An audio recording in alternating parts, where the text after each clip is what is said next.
ഇന്ന് ഒരു കൃഷിയുടെ ഒരു ചെറിയൊരു ടിപ്പാണ് ഞാൻ പറയാൻ പോണത്. നമ്മൾ എന്ത് തൈ മണ്ണിൽ നിന്ന് പറിച്ച് നമ്മൾ പുതിയതായിട്ട് നടുമ്പോൾ ഇതിപ്പോൾ ഞാൻ മുളകിൻ്റെ തൈയാണ് പറിച്ചിരിക്കുന്നത് കേട്ടോ.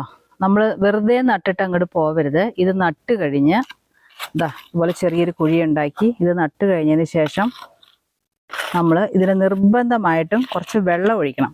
അത് വേരുള്ളതായിക്കോട്ടെ, അതുപോലെ ചെറിയ തണ്ടുകൾ, ഇതുപോലത്തെ തണ്ടുകളാണെങ്കിലും എന്താണേലും നമ്മളൊരു ചെടി മണ്ണിലേക്ക് നട്ട് കഴിഞ്ഞാൽ അല്പം വെള്ളം ഒഴിക്കാനായിട്ട് മറക്കരുത്. വെള്ളം ഒഴിച്ചാൽ ഈ ചെടി പിന്നെ വാടില്ല, ഇതുപോലെ തന്നെ ഫ്രഷ് ആയിട്ട് നിൽക്കും. അതുപോലെ ഈ തൈ നട്ടതിന് ശേഷം നമ്മൾ ഒരാഴ്ച കണ്ടിന്യൂസ് ആയിട്ട് വെള്ളം ഒഴിക്കുക. രാവിലെയും വൈകുന്നേരം ഒഴിക്കുക. പിന്നെ നമ്മൾ ഒരു നേരം ഒഴിച്ചാലും മതി. അപ്പോഴത്തേക്ക് ഇത് ഓൾറെഡി സെറ്റ് ആയിക്കോളും. അപ്പോൾ ഇക്കാര്യം മറക്കണ്ട കേട്ടോ. അപ്പോൾ ഒരു ചെടി നട്ടിട്ട് ചുമ്മാ അങ്ങ് പോയേക്കരുത്, അതിനെ കുറച്ച് നാളും കൂടി പരിപാലിക്കണം. അതുപോലെ പുതിയൊരു പ്ലാന്റ് അല്ലേ, അതുകൊണ്ട് ഒരിക്കലും വെയിലത്ത് കൊണ്ടുപോയി വെക്കരുത്, തണലത്തെ വെക്കാവുള്ളൂ. അപ്പോൾ ഇക്കാര്യങ്ങളൊക്കെ ശ്രദ്ധിക്കുക. Okay, thank you.